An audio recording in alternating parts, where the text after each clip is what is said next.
आज ही Doubtnut app download करें। Doubtnut पर होगा अब आपके सभी मैथ्स, केमिस्ट्री, फिजिक्स और बायोलॉजी डाउट्स का सफाया। बस अपने क्वेश्चन की फोटो खींचो, उसे क्रॉप करो और तुरंत वीडियो सोल्यूशन पाओ। Download now. नमस्कार दोस्तों, हम पढ़ रहे थे कहानी नमक का दारोगा, जिसके लेखक है महान लेखक मुंशी प्रेमचंद जी। दोस्तों, कहानी के पिछले भाग में हमने पढ़ा कि गिरफ्त में कैद होकर पंडित आलोपीदीन अदालत में पेश होता है, जहां उसकी प्रतिष्ठा और धन वैभव की वजह से उसे बाइज्जत रिहा कर दिया जाता है और मुंशी वंशीधर को नौकरी से निकाल दिया जाता है, अर्थात उसे सस्पेंड कर दिया जाता है। घर के जो बूढ़े लोग हैं, उसके पिताजी और उसकी माता बहुत दुखी होते हैं यह बात को सुनकर कि मुंशी वंशीधर को सस्पेंड कर दिया गया है। पढ़ते हैं कहानी के आखिरी भाग को, यानी भाग 5 को। जानेंगे आगे वंशीधर की जिंदगी में क्या हुआ। इसी प्रकार एक सप्ताह बीत गया, यानी घर बैठे बैठे एक हफ्ता बीत चुका था। संध्या का समय था, शाम हो चुकी थी। बूढ़े मुंशी जी बैठे राम नाम की माला जप रहे थे। शाम के वक्त बूढ़े मुंशी जी वंशीधर के पिताजी राम नाम की माला का जाप कर रहे थे। इसी समय उनके द्वार पर सजा हुआ रथ आकर रुका। उसी शाम को एक सजा हुआ रथ उनके दरवाजे पर आकर रुक जाता है। हरे और गुलाबी पर्दे, पछइये, बैल की जोड़ी, उनकी गर्दनों में नीले धागे, सींगे पीतल से जड़ी हुई। उनके दरवाजे पर जो रथ आकर रुक जाता है वह बहुत सजा हुआ होता है। उस पर हरे गुलाबी पर्दे होते हैं। जो उस रथ के बैल होते हैं वह बहुत बलशाली होते हैं। उनकी गर्दनों में नीले धागे से एक धागा बंधा हुआ था और जो उनके सींग थे वह पीतल से जड़े हुए थे। कई नौकर लाठियां कंधों पर रखे साथ थे। उस रथ के साथ कई नौकर साथ थे, जिनके हाथों में, जिनके कंधों पर लाठियां थी। मुंशी जी अगवानी को दौड़े, यानी आओ भगत के लिए दौड़ते हैं। देखते हैं कि रथ में सवार होकर कौन आया है। देखा तो पंडित आलोपीदीन है। अब वह देखते हैं कि कौन आया है तो पता चलता है कि पंडित आलोपीदीन वंशीधर के घर पर पधारे हैं। झुककर दंडवत की और लल्लो चप्पो की बात करने लगे। पंडित पंडित आलोपीदीन को देखकर मुंशी वंशीधर के पिताजी उन्हें प्रणाम करते हैं और उनकी आवभगत में जुट जाते हैं। हमारा भाग्य उदय हुआ जो आपके चरण इस द्वार पर आए। आप हमारे पूज्य देवता हैं। आपको कौन सा मुंह दिखावे, मुंह में तो कालिक लगी हुई है। मुंशी वंशीधर के पिताजी कहते हैं पंडित जी से कि आप तो हमारे देवता के समान हैं। आपको हम किस वजह से मुंह दिखाए, मुंह में तो हमारे कालिक लग चुकी है। किंतु क्या करे, लड़का अभागा कपूत है, नहीं तो आपसे क्यों मुंह छिपाना पड़ता। ईश्वर निसंतान चाहे रखे पर ऐसी संतान ना दे। मुंशी वंशीधर के पिताजी अपने बेटे वंशीधर को भला बुरा कहते हैं। पंडित आलोपीदीन के सामने वह कहते हैं ईश्वर ऐसी संतान ना दे, चाहे इससे तो बे औलाद ही हमें रख दी।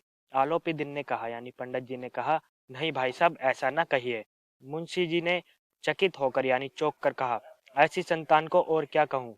आलोपीदीन ने वात्सल्यपूर्ण, यानी ममता भरे स्वर में कहा, कुल तिलक और पुरुषों की कीर्ति उज्जवल करने वाले संसार में ऐसे कितने धर्मपरायण मनुष्य है जो धर्म पर अपना सब कुछ अर्पण कर सके। आलोपीदीन ममतावरेश्वर में कहते हैं कि कुल तिलक और पुरुषों की कीर्ति को उज्जवल करने वाले संसार में ऐसे कितने धर्म की राह पर चलने वाले मनुष्य है जो अपने धर्म के वजह से, अपने धर्म को अपनाकर अपना सब कुछ त्याग दे। वह मुंशी वंशीधर के पिताजी से पूछते हैं। पंडित आलोपीदीन ने वंशीधर से कहा, दारोगा जी, इसे खुशामद न समझिए। खुशामद करने के लिए मुझे इतना कष्ट उठाने की जरूरत ना थी। यानी पंडित अब वंशीधर से कहते हैं कि मैं आपके घर आया हूँ, इसे खुशामद मत समझिएगा और मैं इतना कष्ट उठाने की जरूरत नहीं करता। उस रात को आपने अपने अधिकार बल से मुझे अपनी हिरासत में लिया था, किंतु आज मैं स्वेच्छा, यानी अपनी इच्छा से आपकी हिरासत में हूँ। मैंने हजारों रईस, यानी पैसे वाले और अमीर देखे हैं, हजारों उच्च पद अधिकारियों से काम पड़ा, किंतु मुझे परास्त किया तो आपने। वह कहते हैं कि वंशीधर, उस समय मैं आपसे क्षमा मांगता था, गिड़गिड़ा रहा था, लेकिन आपने अपने अधिकार की वजह से मुझे हिरासत में ले लिया था, किंतु आज मैं अपनी इच्छा से आपकी हिरासत में हूँ। मैंने हजारों अमीर लोगों को देखा है, हजारों ऊंचे पद पर बैठे अधिकारियों से काम पड़ा है, किंतु मुझे हराया है तो सिर्फ आपने। मैंने सबको अपना और अपने धन का गुलाम बनाकर छोड़ दिया। मुझे आज्ञा दीजिए कि आपसे कुछ विनय करूं। यहाँ लेखक बता रहे हैं कि कैसे धनवान व्यक्ति, प्रतिष्ठित व्यक्ति पूरे प्रशासन को अपना गुलाम बना लेता है धन की वजह से। वंशीधर ने आलोपीदिन को आते देखा तो उठकर सत्कार किया, किंतु स्वाभिमान सहित। समझ गए कि यह महाशय मुझे लज्जित करने और जलाने आए हैं। वंशीधर ने आलोपीदिन को देखा तो वह उठकर गए उनके पास और उन्हें नमस्कार करते हैं। वह समझ गए कि यह जो आलोपीदिन है, पंडित है, वह उन्हें लज्जित करने आए हैं और उन्हें जलाने के लिए यहाँ पर आए हैं।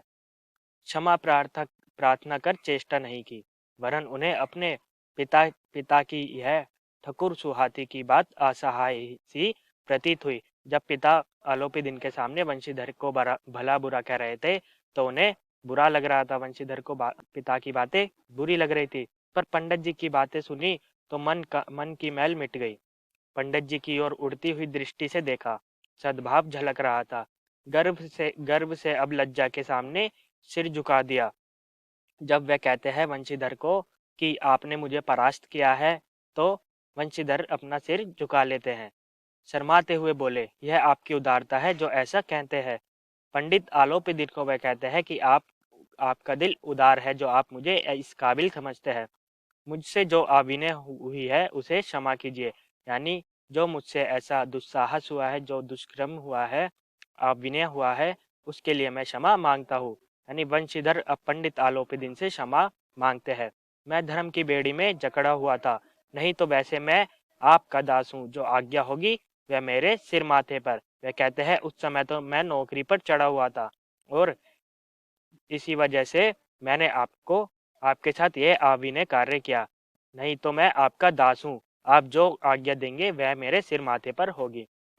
आलोपीदिन ने विनीत भाव से कहा, नदी तट पर आपने मेरी प्रार्थना नहीं स्वीकार की थी, किंतु आज स्वीकार करनी पड़ेगी। अब पंडित आलोपीदिन कौन सी प्रार्थना के लिए बात करने के लिए इनके घर पे आए हैं, वंशीधर के घर पे आए हैं, पढ़ते हैं आगे। वंशीधर बोले, मैं किस योग्य हूँ, किंतु जो कुछ सेवा मुझसे हो सकती है उसमें त्रुटि ना होगी। वंशीधर पंडित आलोपीदिन को कहते हैं कि मैं किस योग्य तुम्हारे काम आ सकता हूँ, जो मुझसे हो सकेगा मैं जरूर करूँगा।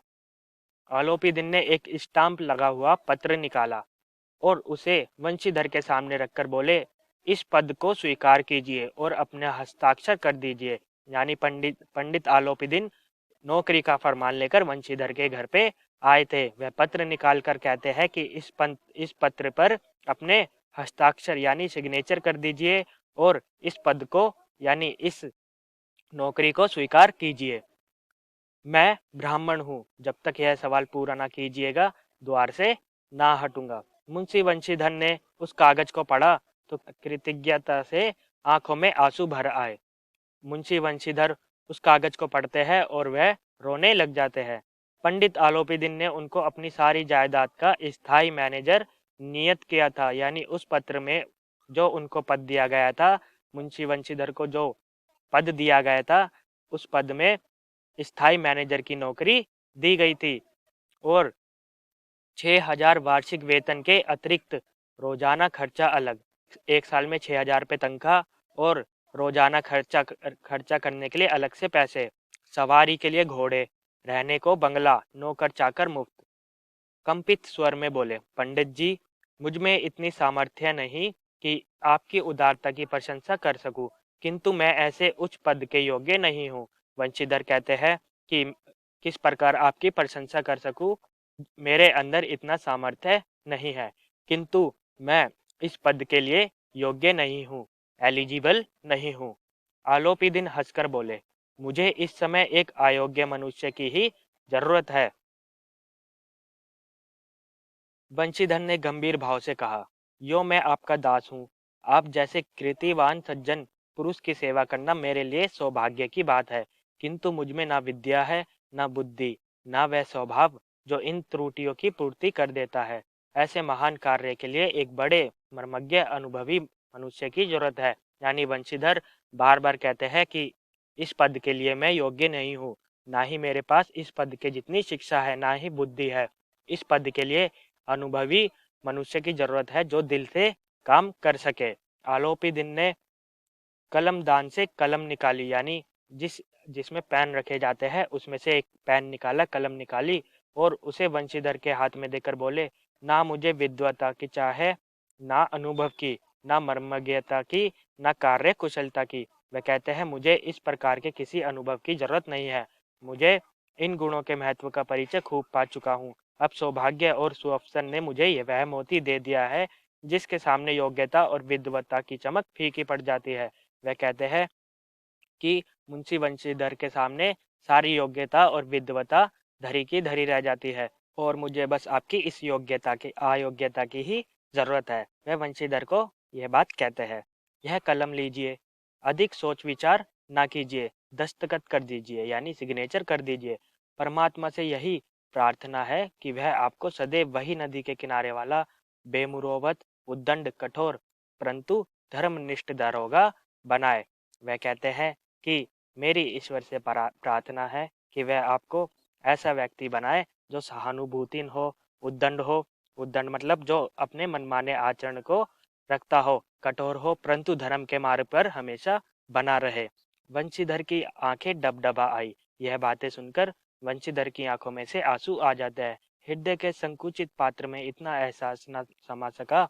एक बार फिर पंडित जी की ओर भक्ति और श्रद्धा की दृष्टि से देखा और कांपते हुए हाथ से मैंने जरी के कागज पर हस्ताक्षर कर दिए। आलोपी दिन ने प्रफुल्लित होकर उन्हें गले लगा लिया। वंशीधर की आंखों में यह बातें सुनकर आंसू आ जाते हैं और वह पंडित जी की ओर भक्ति भाव से देखते हैं। कांपते हुए हाथों से उस पद पर हस्ताक्षर कर देते हैं। यह देखकर पंडित आलोपी दिन खुश होते हैं और अपने गले से लगा लेते हैं। तो दोस्तों यह थी कहानी नमक का दारोगा। इस कहानी को यदि हम समझे तो महान लेखक मुंशी प्रेमचंद जी ने यह बताया है कि किस प्रकार प्रशासन अपने भ्रष्टाचार और लाचारी को यहाँ व्यक्त करता है, किस प्रकार वह कानून को बनाता है और कानून तोड़ने वाले को जब सजा देने की बात होती है तो वह उसे अपराध मुक्त करार कर देता है। यहाँ वंशीधर के माध्यम से लेखक ने बताया कि किस प्रकार वह अपने धर्म और ईमानदारी की राह पर चलता है किंतु प्रशासन उन्हें ईमानदारी की सजा देता है। जो काम कानून को करना चाहिए था वह काम कानून तोड़ने वाला करता है, अर्थात पंडित जी। वह वंशीधर को अपने अपने बंगले पर स्थायी मैनेजर के तौर पर नौकरी प्रदान करते हैं और प्रशासन उन्हें क्या करता है, प्रशासन उन्हें ईमानदारी की सजा सस्पेंड के रूप में देता है। तो दोस्तों यह थी कहानी नमक का दरोगा जिसे लेखक ने रोचक शैली में हमारे सामने प्रस्तुत किया है। धन्यवाद। क्लास 6 से 12 से लेके नीट, IIT, जेईई मेंस और एडवांस के लेवल तक 10 मिलियन से ज़्यादा स्टूडेंट्स का भरोसा। आज ही डाउनलोड करें डाउटनेट ऐप या व्हाट्सएप कीजिए अपने डाउट्स 8400 400 400 पर।